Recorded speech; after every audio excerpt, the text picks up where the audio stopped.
সকাল ৮টা প্রায়। ক্ষিতীশ বাজার করে ফিরছে। জুপিটারে আর সে যায় না।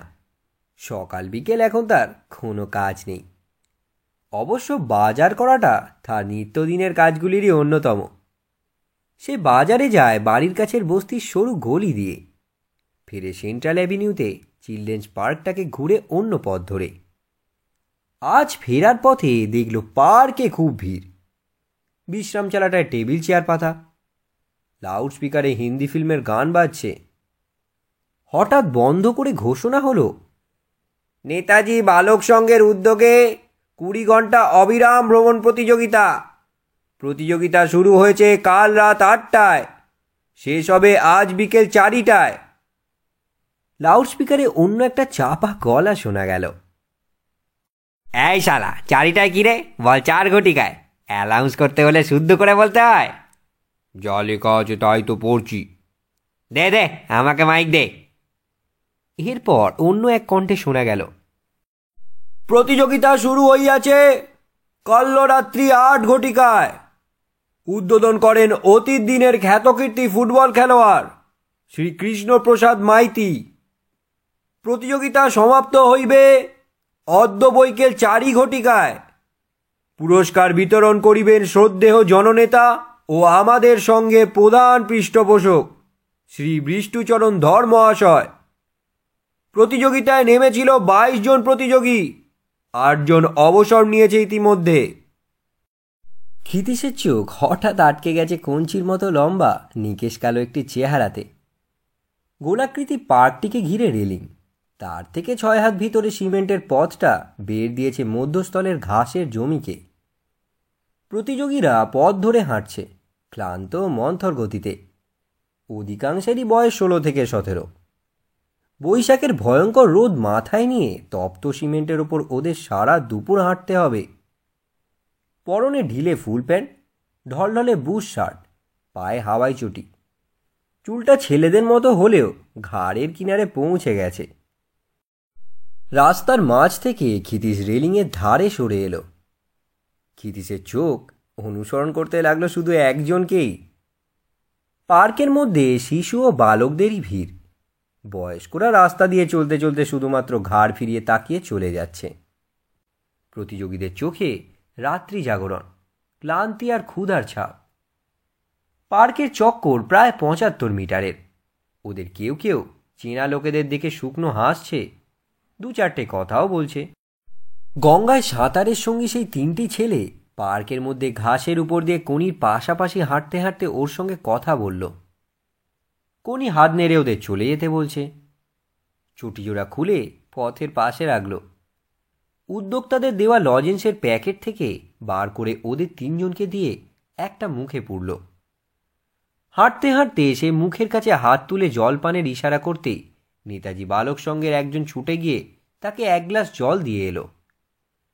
3-4 চক্করের পর আবার সে চটি পড়ল। ক্ষিতীশের হুঁশ ফিরল যখন তার প্রতিবেশী অমূল্যবাবু অফিস যাবার পথে দাঁড়িয়ে গিয়ে বলল, কি দেখছেন ক্ষিতীশবাবু, বাঙালিদের ক্রীড়া চর্চা? লোকটিকে ক্ষিতীশ একদমই পছন্দ করে না। শুধুই নাটকীয় ঢঙে বাঁকা বাঁকা কথা বলে।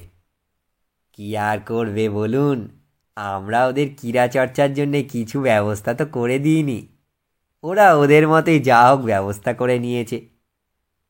কথায় কথা বাড়ে, তাই ক্ষিতীশ আর না দাঁড়িয়ে বাড়ি মুখো হলো। সদর দরজা তালা বন্ধ, লীলাবতী বেরিয়েছে। অবশ্য দ্বিতীয় চাবি ক্ষিতীশের কাছে আছে। ঘড়ি দেখে সে জিভ কাটল। প্রায় 50 মিনিট দেরি হয়েছে, অর্থাৎ লীলাবতী এতই রেগেছে যে রান্না না চাপিয়ে বেরিয়ে গেছে। ক্ষিতীশ রান্নার উদ্যোগ শুরু করল। আনাজ কুটতে বসে বারবার তার ইচ্ছে করল পার্কে গিয়ে কোনিকে দেখতে। এই দ্বিতীয়বার সে ওকে দেখলে। অবিরাম হাঁটা ব্যাপারটা সে একদমই পছন্দ করে না। এতে বুদ্ধির দরকার হয় না, আর বলদের মতো শুধু পাক খাওয়া। স্পিড দরকার হয় না, পেশির জোর লাগে না, পাল্লা দিতে হয় না আর একটা মানুষের সঙ্গে। একে স্পোর্ট বলতে ক্ষিতীশের ভীষণ আপত্তি। একবার সে গোলদিঘিতে চিৎকার করে তার আপত্তিটা জানিয়েছিল। 90 ঘন্টা সাঁতার কেটে বিশ্ব রেকর্ড লাভে প্রয়াসী এক সাঁতারুকে। ওরে বুদ্ধু, এখনো যে একটা অলিম্পিক মেডেল সাঁতার কেটে আমরা পাইনি, আর এসব বুজরুকি দেখিয়ে রেকর্ড করে কি তুই দেশের মান বাড়াবি? ক্ষিতীশকে জনাচারেক চেনা লোক টেনে সরিয়ে না দিলে হয়তো সে তখনই জলে ঝাঁপিয়ে সম্ভাব্য বিশ্ব রেকর্ডটিকে তছনছ করে দিত। তবে সে এইটুকু মাত্র মানে, এইসব অবিরাম ব্যাপারগুলোর মধ্যে দিয়ে কার কেমন সহ্যশীলতা, কেমন একগুয়েমি সেটা বোঝা যায়। কিন্তু কি লাভ তাতে হয় যদি না সুশৃঙ্খল ট্রেনিং আর টেকনিকের মারফত সেগুলি বড় কাজে লাগানো হয়? অপচয়। ক্ষিতীশ এইসব অপচয় দেখে বিরক্ত বোধ করে, কিন্তু এখন সে ছটফট করছে পার্কে যাওয়ার জন্য। উঠে গিয়ে ঘড়ি দেখল, হিসেব কষে বার করল কোনি প্রায় 14 ঘন্টা হাঁটছে। এখনও 6 ঘন্টা বাকি। ভয়ঙ্কর এই শেষের 6 ঘন্টা। টিকতে পারবে কি? কুকারে রান্না চাপিয়ে ক্ষিতীশ দরজায় তালা এঁটে আবার বেরিয়ে পড়ল। পার্কে দর্শকের সংখ্যা ক্ষীণ। গাছের ছায়ায় কিছু আর বিশ্রাম চালায় উদ্যোক্তারা। কোনি হাঁটছে, মাথায় ছেঁড়া বেতের টুপি। ক্ষিতীশ গুনে দেখল ওরা 13 জন। একজন বসে গেছে। পার্কে ঢুকে এসে একটা গাছের ছায়ায় দাঁড়ালো। কোনি যখন সামনে দিয়ে হেঁটে যাচ্ছে তখন সে তীক্ষ্ণ দৃষ্টিতে তাকাচ্ছে। কোনির গাল বেয়ে ঘাম গড়িয়ে চিবুকে চোখ দুটি বসে গেছে। গালের উঁচু হাড় দুটো আরও উঁচু, ঠোঁটের চামড়া শুকনো। কিন্তু মাথাটা তুলে যেভাবে পাতলা দেহটাকে সে এগিয়ে নিয়ে যাচ্ছে, তাতে ক্ষিতীশের মনে হলো আকাশ থেকে আগুন ঝরলেও কোনির চলা থামবে না। কেন মনে হলো ক্ষিতীশ তা ব্যাখ্যা করতে পারবে না। শুধু এইটুকু সে বলবে, একটা লোক নিজের সম্পর্কে কি ভাবে সেটা বোঝা যায় চলার সময় মাথাটা সে কেমনভাবে রাখে তাই দেখে। ক্ষিতীশ বাড়ি ফিরল 12টায়। লীলাবতী কথা বলছিল দোকানের দুটি মেয়ের সঙ্গে। ক্ষিতীশ দাঁড়িয়ে গিয়ে বলল, হাতিবাগানের ঘর কি হলো? অনেক টাকা সেলামি চায়, সম্ভব নয়। সে ঘরে ঢুকে গেল। অন্যমনস্কের মতো স্নান ও খাওয়া সেরে সে ঘন ঘন ঘড়ি দেখতে লাগল। 3টে বাজার সঙ্গে সঙ্গে আবার বেরিয়ে পড়ল। 13 থেকে 8 বসে গেছে 5 জন। পার্কে এখন বেশ ভিড়। লাউডস্পিকারে রেকর্ড বাজানো বন্ধ করে নানাবিধ ঘোষণায় মত্ত। তারই মাঝে প্রতিযোগীদের জানিয়ে দেওয়া হলো, আর মাত্র 50 মিনিট বাকি। কোনি হাঁটছে। ক্ষিতীশ জানত হাঁটবে এবং শেষ করবে। ক্লান্তি ওর পদক্ষেপে ধরা পড়ছে। সকালে সেই 3টি ছেলে ওর পাশাপাশি ঘাসের উপর দিয়ে চলছে। কোনি 2-1বার ওদের কথা শুনে হাসল।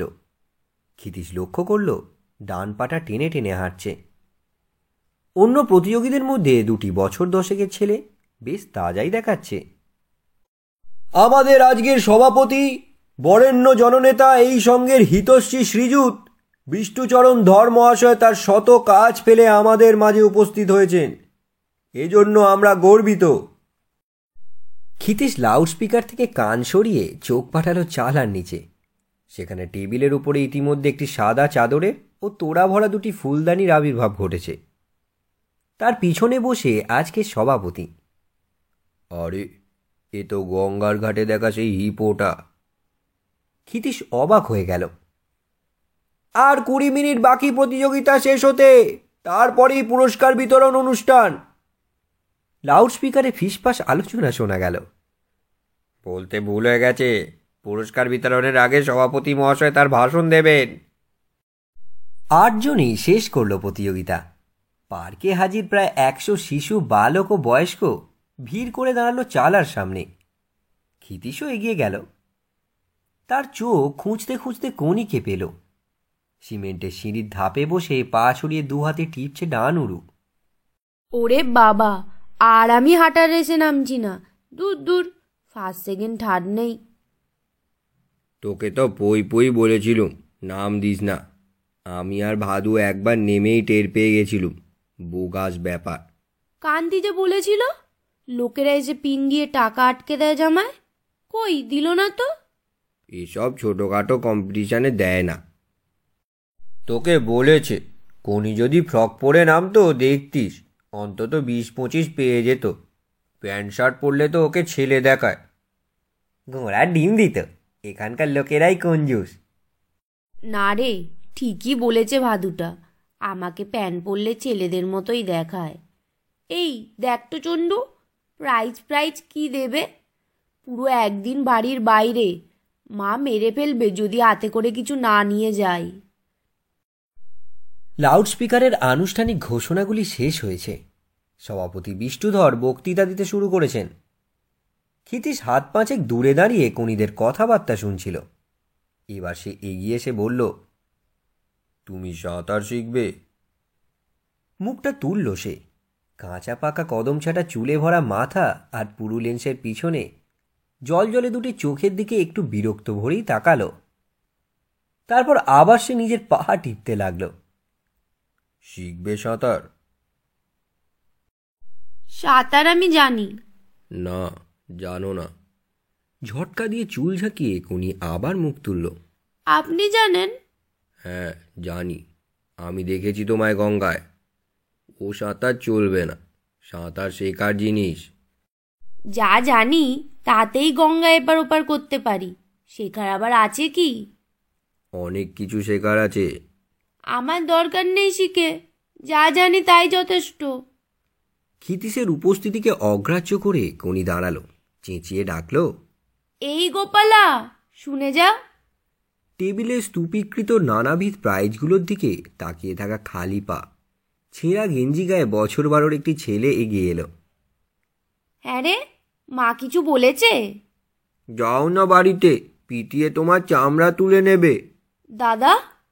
দাদা আজ কাজে যায়নি, জ্বর হয়েছে। মার সঙ্গে ঝগড়া হয়েছে তোমাকে নিয়ে। দাদা বলেছে বেশ করেছে কোনি। ক্ষিতীশ ভাবল আর একবার কোনির সঙ্গে কথা বলবে, কিন্তু ততক্ষণে কোনিকে ডেকে নিয়ে গেছে নেতাজি বালক সংঘের কর্মকর্তারা। প্রতিযোগীদের হাতে একটি করে খাবারের ঠোঙা দেওয়া হচ্ছে। এই যে শরীর, একে চাকর বানাতে হবে। ক্ষিতীশ ফিরে তাকালো বক্তৃতাকারীর দিকে। মাইক্রোফোনের পিছনে একটি ধুতি পাঞ্জাবি পরা চর্বির ঢিপি। ক্ষিতীশ ভিড় কেটে চাতালের দিকে এগোলো। কি করে সম্ভব? আপনার লক্ষ লক্ষ টাকা আছে, কিন্তু পারেন কি আপনি আর্চ করতে, পিক হতে? যদি কেউ আপনাকে চাঁটি মেরে পালায়, পারবেন কি তাকে দৌড়ে গিয়ে ধরতে? না, পারবেন না। আমি জানি আপনি পারবেন না। সভাপতির পিছন থেকে কণ্ঠস্বর শোনা গেল, একবার পরীক্ষা করে দেখব নাকি? বিষ্ণুধর পিছন দিকে তাকালো। ক্ষিতীশকে দেখে ভ্রু কোঁচকালো। মাইকে হাত চাপা দিয়ে চাপা গলায় বলল, সব জায়গায় ইয়ার্কি করবেন না। তারপর হাত সরিয়ে বলতে শুরু করলো, কেন পারবেন না জানেন কি কারণটা? কারণ আপনার শরীর ফিট নয়, আর ফিটনেস আসে নিয়মিত ব্যায়াম থেকে। বিষ্ণুধর পিছন ফিরে তাকালো। ক্ষিতীশ মাথা হেলিয়ে তারিফ জানালো, ব্যায়াম সেই জন্যই সকলের করা দরকার। হাঁটাও একটা ব্যায়াম।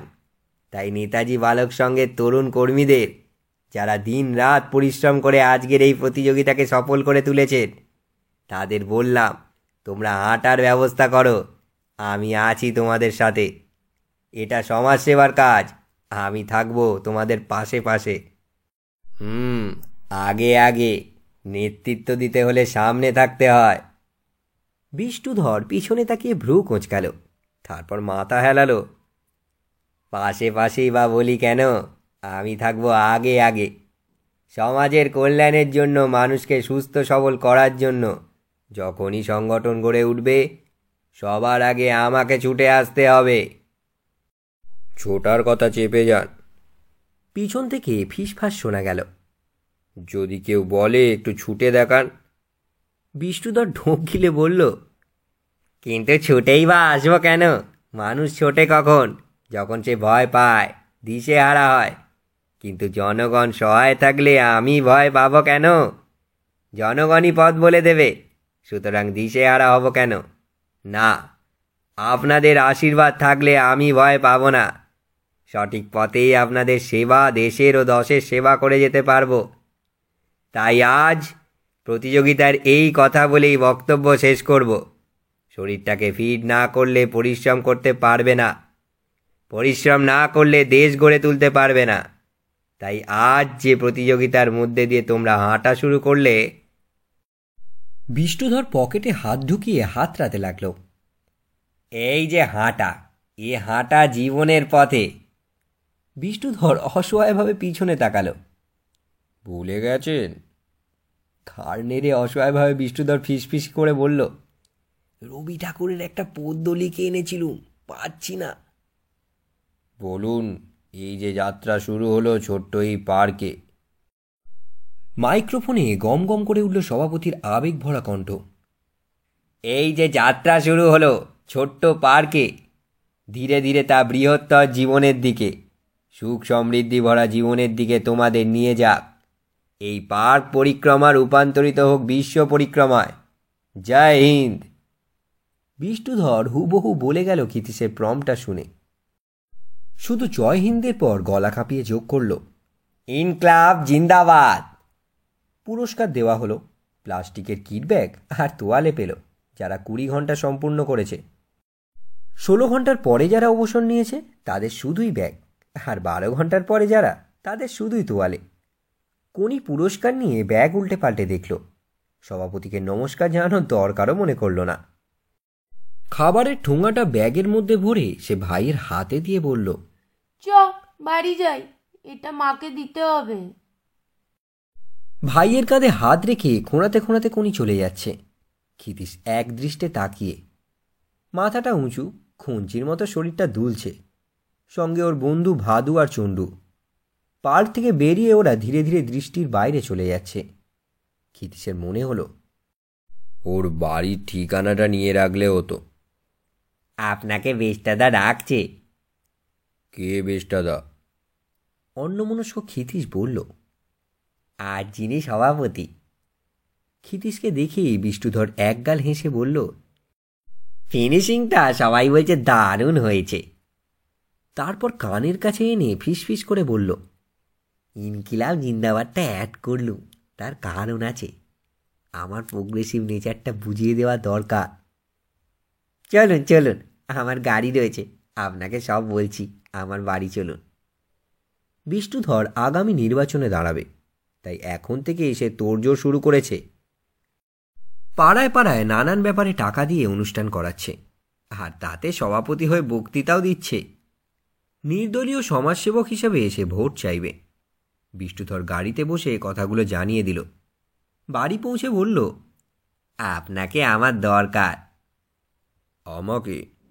হ্যাঁ, আপনি আমার স্পিচ রাইটার হবেন, বক্তৃতা লিখে দেবেন। অবশ্য এর জন্য টাকা দেব, রাজি?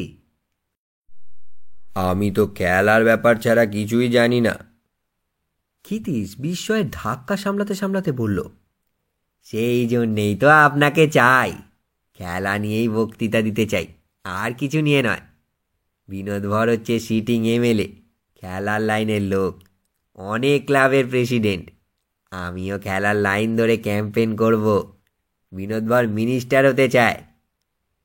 সিঙ্গারা মুখে দিয়ে ক্ষিতীশ বলল, ভেবে দেখি